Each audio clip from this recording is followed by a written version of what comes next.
Take a look down at your hands, or just imagine them on your keyboard. Did you know that just by typing, your fingers might travel over a mile in a single day? That's right, a mile, or for our metric friends, over 1.6 kilometers. Now, what if I told you that most of that movement is completely unnecessary?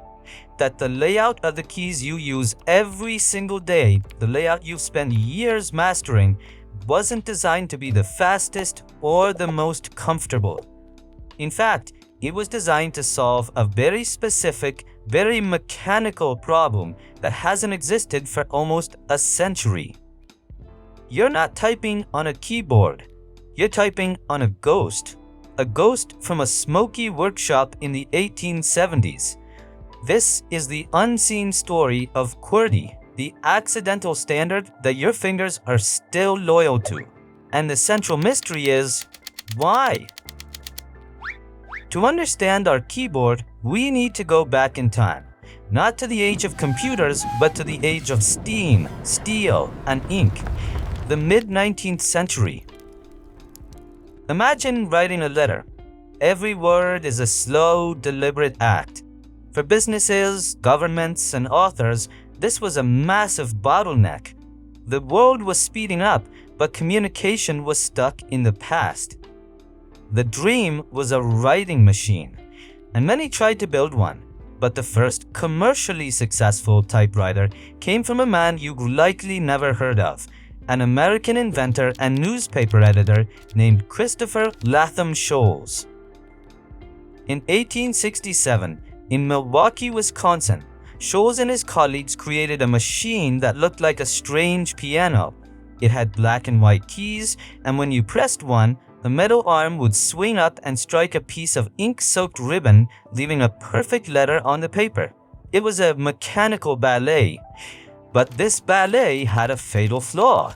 Sholes' first prototype had its keys arranged in a simple, logical way, alphabetically. A, B, C, D, E, F, G. Makes sense, right? And for a slow, careful typist, it worked just fine. But the moment someone started typing with any kind of speed, disaster struck. If you typed two letters whose type bars were close to each other in the machine in quick succession, they would fly up, crash into each other, and get stuck, jammed. The typist would have to stop, reach into the guts of the machine, and unstick the metal arms. It was frustrating, messy, and totally killed the whole speeding up writing idea. This is where the great myth of QWERTY begins. The story you've probably heard is that Sholes, in his frustration, decided to create a layout that was intentionally slow and inefficient. The idea was to scatter the most common letters all over the keyboard, forcing typists to slow down so the machine could keep up. It's a great story. It paints a picture of a world where technology was so primitive, we had to deliberately make ourselves less efficient to use it. But here's the thing, it's not really true. The reality is far more subtle and, frankly, far more clever. Sholes wasn't trying to slow down typists. He was trying to solve the mechanical problem of the bars jamming.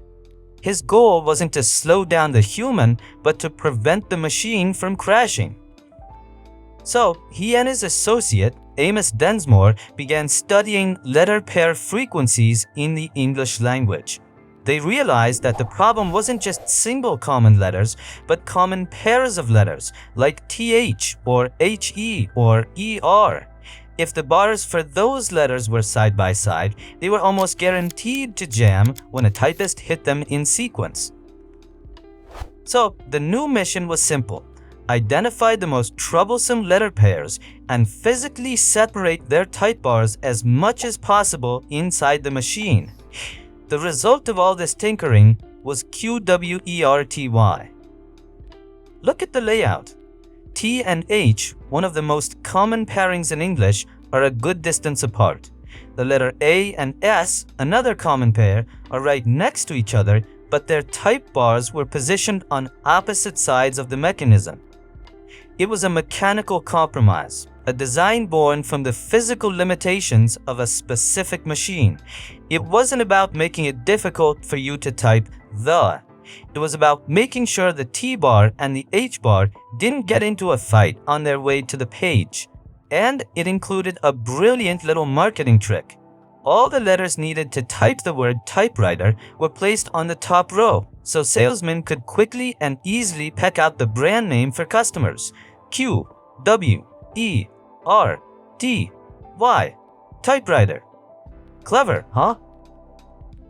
By 1873, Sholes had his patent and his layout. But he was an inventor, not a businessman. He'd created a machine, but he had no idea how to sell it. This is where the story takes a critical turn.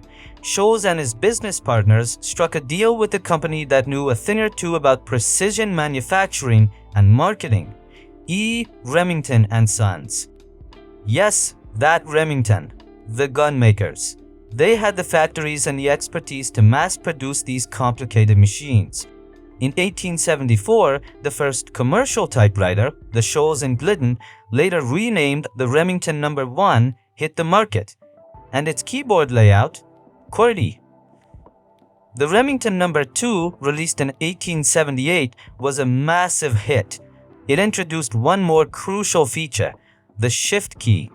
This allowed typists to write in both lowercase and uppercase letters with the same set of keys. This machine defined what a typewriter was, and its QWERTY layout became the de facto standard. Why? Because of something economists call network effects. The first company that trained typists trained them on QWERTY keyboards. The first businesses to buy typewriters bought QWERTY keyboards. So when people looked for a typing job, they learned QWERTY. When businesses needed to hire a typist, they expected them to know QWERTY. It created a lock-in, a self-reinforcing loop that made it almost impossible for any competitor to break in. But that didn't stop people from trying, because even as QWERTY was taking over the world, many people knew it wasn't perfect. Far from it. Enter our next challenger, Dr. Auguste Dvorak. In the 1930s, Dvorak, a professor of education at the University of Washington, looked at QWERTY with disgust. He saw it for what it was, a relic of a mechanical problem that no longer existed on modern typewriters. He believed he could design a keyboard based on science, on human physiology, not on clunky metal bars. He spent years studying the English language and the motion of typists' hands. His goals were simple: maximize speed and minimize fatigue. The layout he created, the Dvorak Simplified Keyboard, was radically different. On Dvorak, all the vowels A, O, E, U, and I are on the home row, right under your left hand. The most common consonants, D, H, T, N, and S, are under your right. The logic was that on Dvorak, a typist could write thousands of common words just on the home row alone, while on QWERTY, you can only manage a few hundred. The workload is balanced between the hands, and the typing rhythm is smoother and more comfortable. Studies, including some by the US Navy in the 1940s, suggested that Dvorak typists were significantly faster and more accurate. Their fingers traveled shorter distances, they made fewer errors, and they could type for longer without getting tired. It was, by almost every objective measure, a superior layout. So, why aren't we all using it? Why did the better design lose? The answer is one of the most powerful forces in our unseen world: path dependence. Path dependence is the idea that sometimes the choices we make in the past, even for reasons that no longer are relevant, continue to shape our present. QWERTY had a 50-year head start. By the time Dvorak came along, millions of QWERTY typewriters were already in offices and homes. Millions of people had already invested hundreds of hours of training their brains and fingers to use the QWERTY system. The cost of switching, retraining an entire workforce, replacing all the machines was enormous. Even if Dvorak was 10, 20, or even 30% more efficient, was it worth it? For most businesses and individuals, the answer was a resounding no. QWERTY was good enough.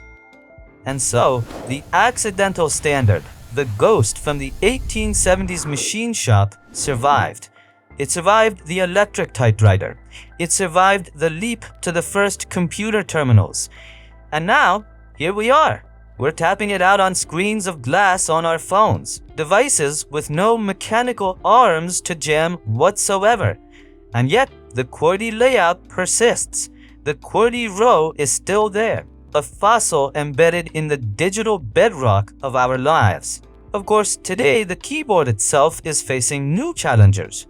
Voice to text is getting better every day. Swipe and predictive text are changing how we interact with our phones. Maybe the final chapter in the QWERTY story is that it becomes so irrelevant that we don't need to replace it at all. But its legacy is a powerful reminder. A reminder that the world we live in isn't always the product of careful, optimal design. It's a messy, layered thing, built on history, accidents, and compromises. Often, the thing that wins isn't the best thing, it's just the thing that got there first. So, the next time you sit down to type an email or a message, take a second. Look at those keys. They aren't random. They are a story. A story of a jammed machine, a clever inventor, a savvy gunmaker, and an unbeatable head start. You have a tiny working museum right at your fingertips, and it makes you wonder what other parts of our lives are governed by ghosts like this. What other good enough designs from a forgotten past are hiding in plain sight? Let us know your thoughts in the comments below. What everyday object do you think has a secret history? We'd love to hear it.